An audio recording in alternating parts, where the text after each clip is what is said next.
President women wing UAE से हमारे साथ पीएमएलएन की मैडम फरजाना मौजूद है, बात करेंगे इनसे। मैडम बताइएगा, आज ओवरसीज कॉन्फ्रेंस मुनक्किद की गई है, आज दूसरा रोज है कन्वेंशन सेंटर में। कैसे देखती हैं आप 76 कंट्री से इस वक्त ओवरसीज पाकिस्तान में अपने मसाइल बताने के लिए और इस कन्वेंशन के अंदर शिरकत करने के लिए मौजूद है, क्या कहेंगी आप? See, I would like to say thanks to Pakistan government, and then I would definitely like to say thanks to OPF team, and all credit goes to them.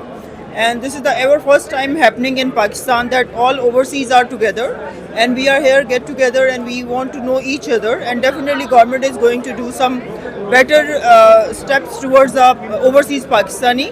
As you know, 35 to 36 million is the revenue generated always from the Pakistan overseas.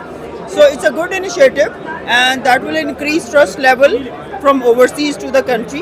So definitely it's going to be the good for the future. And today conference was very good, and there was lot of discussions what we have discussed here, and many problems which was there which already being discussed there.